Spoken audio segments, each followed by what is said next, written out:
Hello, in this video we will look at virtual memory, which is by far the most commonly used memory management techniques in systems these days.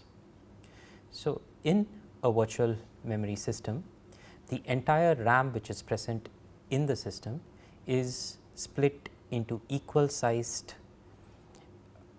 partitions called page frames.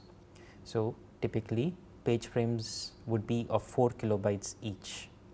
So, in this RAM for instance, we have 14 page frames which are numbered 1 to 14, and each of these page frames have the same size.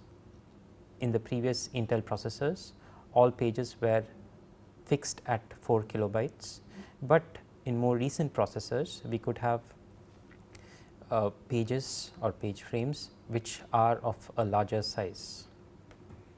In a similar way, the process which executes in the CPU or the process map corresponding to the process is also split into equal sized blocks.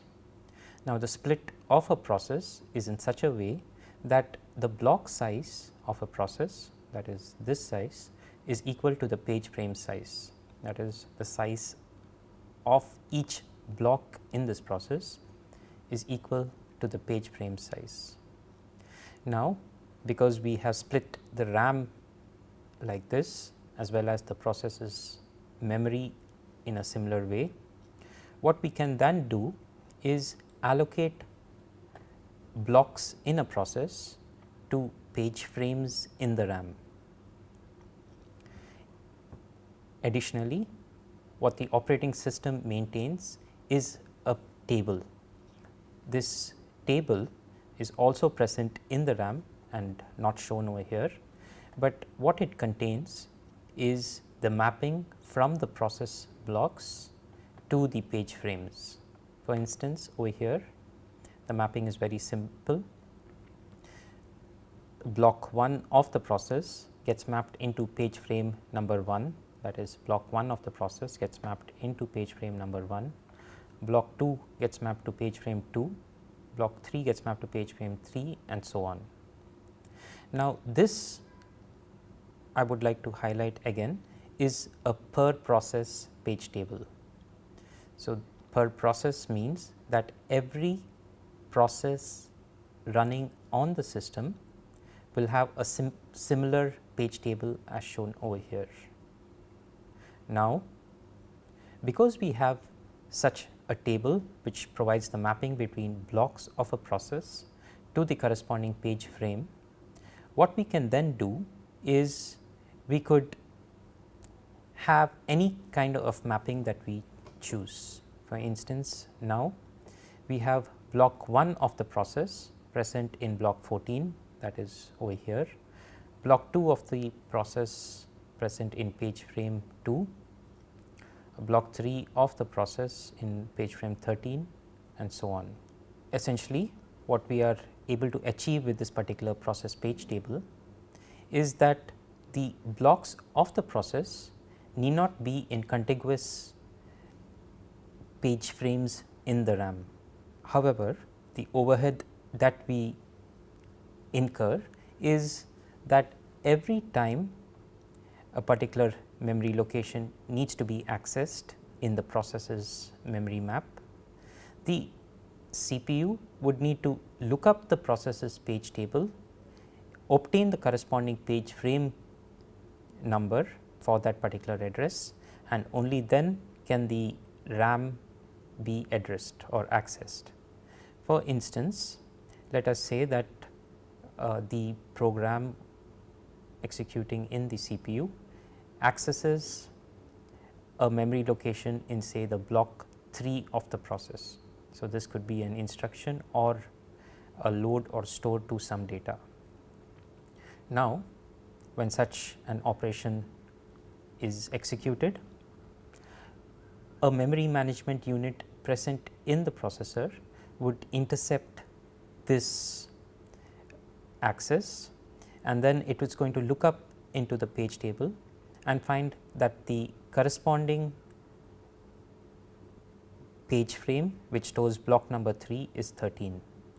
Then it is going to generate something known as a physical address, which will then look into the 13th page frame in RAM. As a result, every memory access has the additional overhead of looking into the page table before the access into RAM can be made possible.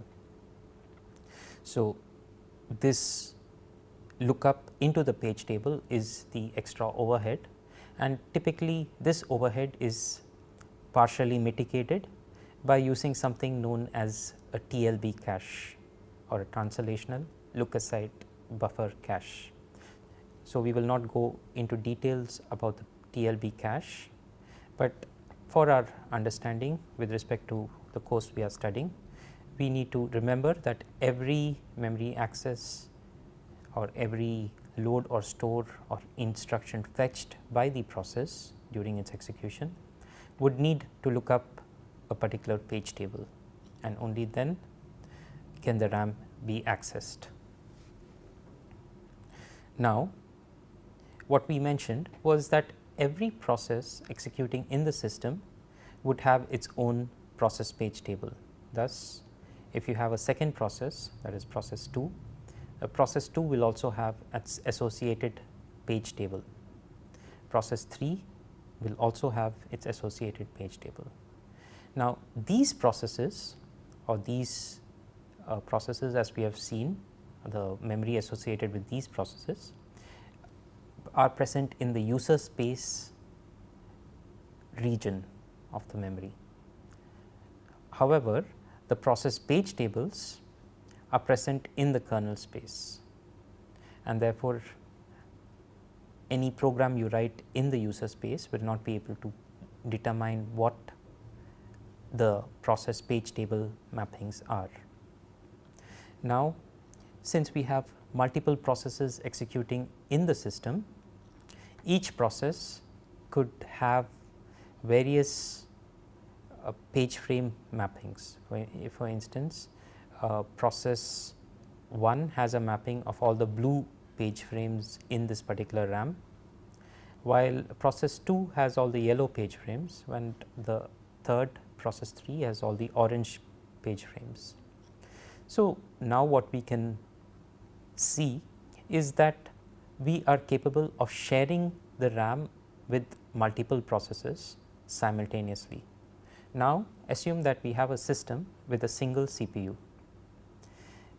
This means that at a particular point in time, only a single process will execute. Now, this process will continue to execute until its time slice completes. So, during the execution of the process, that is when, for instance, process 1 is executing in the CPU, this particular process page table will be the active page table. Therefore, any instruction or data which is loaded or stored will look up this particular process page table to get the corresponding page frame in RAM. When there is a context switch from process 1 to say process 2, it would be this process's page table which will become active. So, any address that is accessed in process 2 will get the corresponding page frame number from this active page frame. Similarly, when process 3 gets executed in the CPU, this process's page table will be the active page table. So, what we can see is that it is not possible for process 2 to access any of the page frames corresponding to process 1 or process 3. The next thing we would look at is that do we really need to load all blocks into memory before the process starts to execute? So, in the earlier video we had seen that when a process executes, the entire process was loaded into RAM. So, now we ask ourselves that is such a loading actually required, and the answer is no. Essentially, what we notice about programs is that not all parts of the programs are accessed simultaneously. In other words, there is a locality aspect in the way a particular program executes. What this means is that if some instructions are executed in, let us say, this particular block, it is highly likely that the next set of instructions or the next few instructions that follow this would also be present in this block. So, once there is a instruction to another block, say block 3, it is quite likely that because of the locality of the program, there would be quite a few instructions executed from this block and so on. In fact, you may have, and it is quite often the case, that there may be several parts of the process memory which are not even accessed at all, that is, they are neither executed, loaded or stored from memory. So, what the virtual memory concept does is that it takes advantage of this locality aspect during the execution by using a concept known as demand paging. In a demand paging scheme, what would happen is that we would have on a secondary storage device like a hard disk, there would be a particular space allocated as the swap space. So, in this swap space, all blocks of the executable will be present. So, for instance, if the process has 6 blocks 1 to 6, and all the 6 blocks will be present in the swap space, and only on demand will blocks be loaded from the swap space into the RAM. So, now let us assume that there is an instruction which is executing in page frame 8 that corresponds to block 6 of the process, and it has resulted in a load or a store to a particular memory location in block number 5. So, what happens is that the processor is going to look up the process page table corresponding to block number 5 and see that the present bit is set to 0. So, this would result in something known as a page fault trap, also called as the page fault interrupt. Now, the page fault interrupt would then trigger the operating system to execute.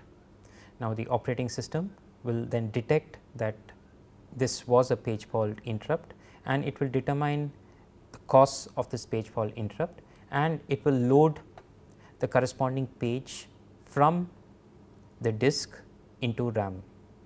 Consequently, it will also modify the process's page table. For instance, over here a value of 1 is added to the page frame number and the present bit is set to 1.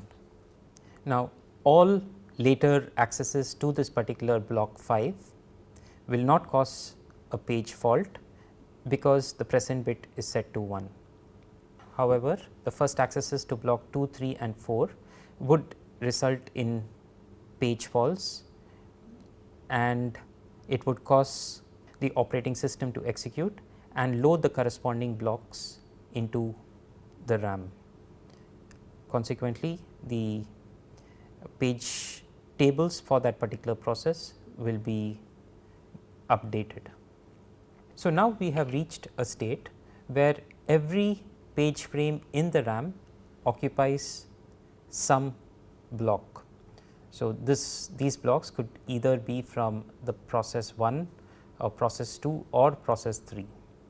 Now, what happens if, let us say, there is a memory access to process 1's third block.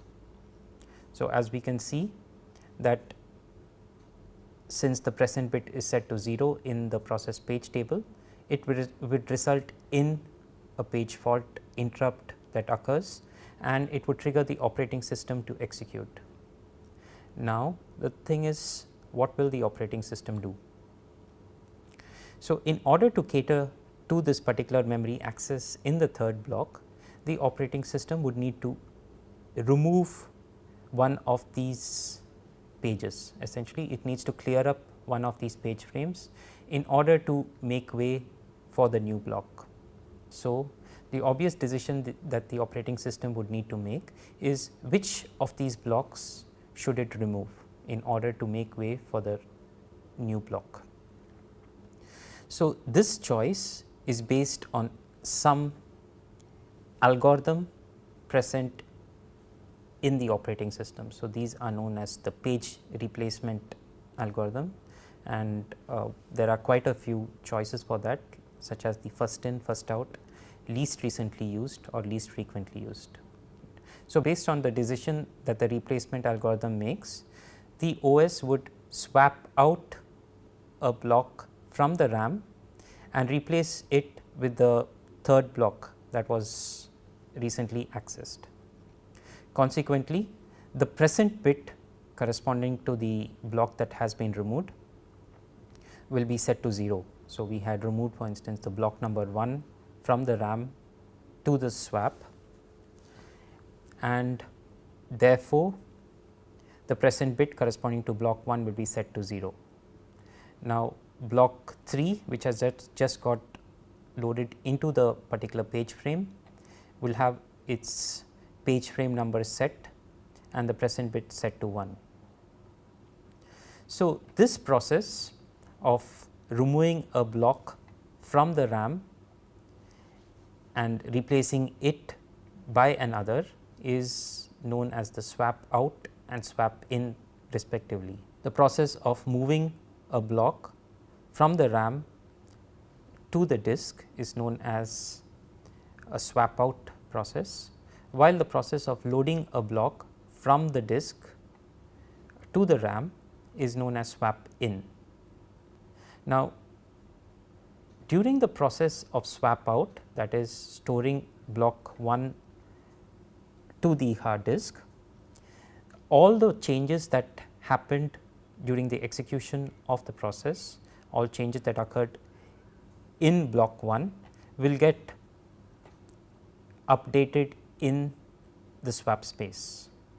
Thus, the block which eventually gets stored in the swap space will have the latest view of the data. So, the next thing that we are going to ask is that if the swap out, that is the copying of the block 1 from the RAM to the disk, is actually required. Let us assume that block 1, which was present over here in the 14th frame, had no data that is changed. For instance, it could be corresponding to instructions or read only data, and therefore, none of this data actually changes. In such a case, the swap out process of copying the contents of this page frame back to the disk will not be required. On the other hand, suppose we had data in block number 1 which was modified. So, this would indicate that the copy of block 1 in the RAM is different from that in the disk, and therefore, the entire page frame should be swapped out and written back into the disk. So, how will the operating system know whether a swap out is required or not?